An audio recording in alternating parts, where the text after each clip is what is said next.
중국은 적이 아닌 동반자 제프리 삭스 연설 6. 19일 유럽의회에서 열린 평화의 지정학 행사에서 미국 경제학자 제프리 삭스 교수가 연설을 했습니다.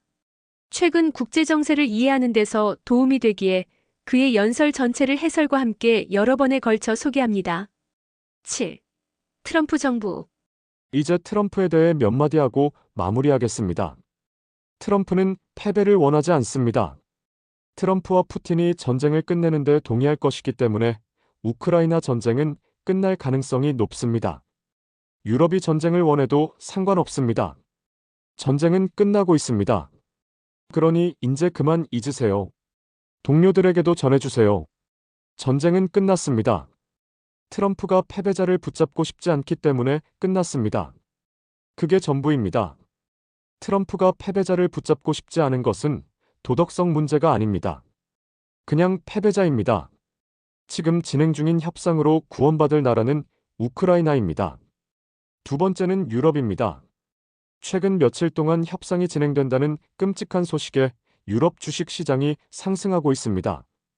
유럽의회에서는 협상 개시가 엄청난 공포를 불러일으켰다는 걸 알고 있습니다. 하지만 이것은 여러분이 얻을 수 있는 최고의 뉴스입니다.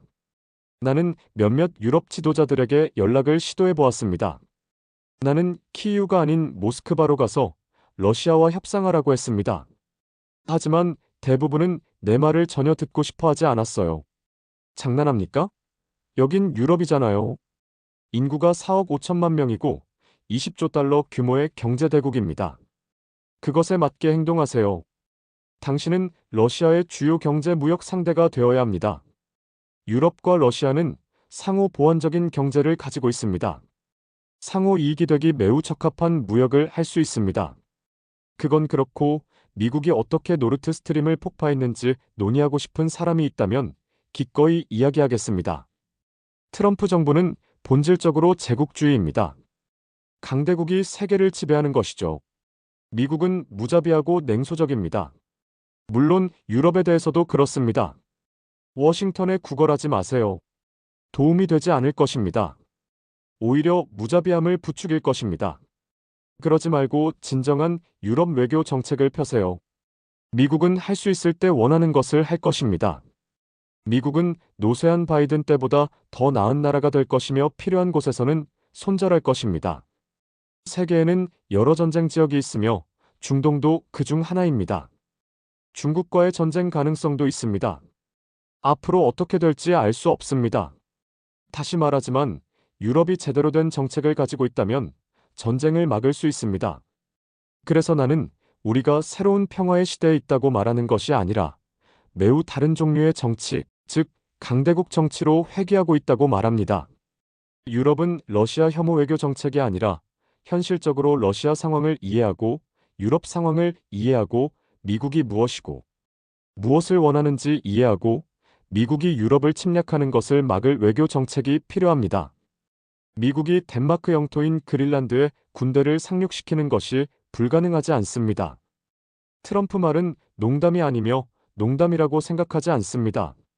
그리고 유럽은 진짜 외교 정책이 필요합니다. 트럼프와 중간에서 만나 협상한다면 어떻게 될지 알아요? 나중에 전화 주세요. 제발 미국 관리들을 유럽 수장으로 두지 마세요. 유럽 관리들을 임명하세요. 제발 유럽 외교 정책을 펴주세요. 유럽은 오랫동안 러시아와 함께 살게 될 테니 러시아와 협상해 주세요. 진짜 안보 문제가 있지만 허세와 러시아 혐오는 유럽 안보에 전혀 도움이 되지 않습니다. 우크라이나의 안보에도 전혀 도움이 되지 않습니다. 우크라이나에서 100만 명의 사상자를 낸 이 멍청한 미국의 모험에 유럽이 서명하고 나서 유럽은 아무것도 해결하지 못하는 치어리더가 된 것이죠. 8. 중동, 중국 문제. 미국은 30년 전에 중동에서 네타냐후에게 외교 정책을 완전히 넘겼습니다. 이스라엘 로비가 미국 정치를 지배하고 있습니다. 의심의 여지가 없습니다. 나는 그게 어떻게 작동하는지 몇 시간 동안 설명할 수 있습니다. 매우 위험하죠.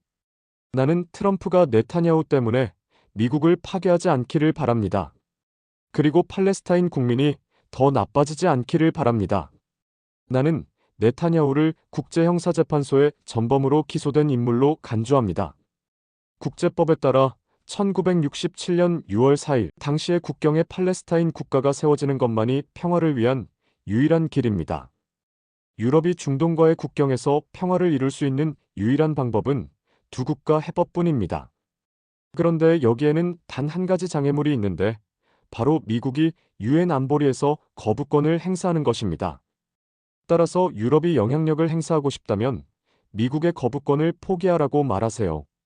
그러면 유럽은 전 세계 180개 국가와 함께하게 됩니다. 팔레스타인 국가를 반대하는 나라는 미국, 이스라엘, 미크로네시아 나우루, 팔라우, 파푸아뉴기니, 아르헨티나와 파라과이뿐입니다. 중동은 유럽이 큰 지정학적 영향을 미칠 수 있는 곳입니다. 유럽은 JCPOA와 이란에 대해 침묵했고 유럽의 약 절반은 이스라엘의 전쟁 범죄와 두 국가 해법 거부에 대해 침묵했습니다. JCPOA, 포괄적 공동행동계획, 이란 핵 문제 해결을 위해 2015년 체결한 국제협약. 네타냐후의 인생에서 가장 큰 꿈은 미국과 이란의 전쟁입니다. 그는 포기하지 않았고 전쟁이 일어날 가능성도 전혀 없지는 않습니다. 미국은 독립적인 외교 정책을 가지고 있지 않고 이스라엘에 의해 운영되기 때문입니다.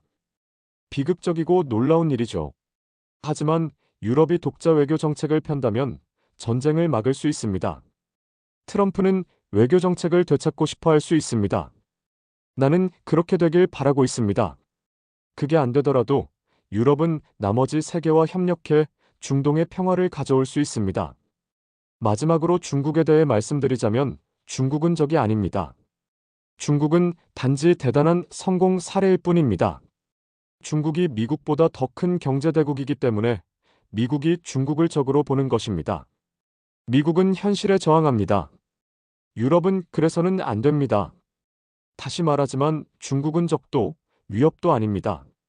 중국은 무역과 환경 보호에서 유럽과 자연스러운 동반자입니다. 끝입니다. 고맙습니다.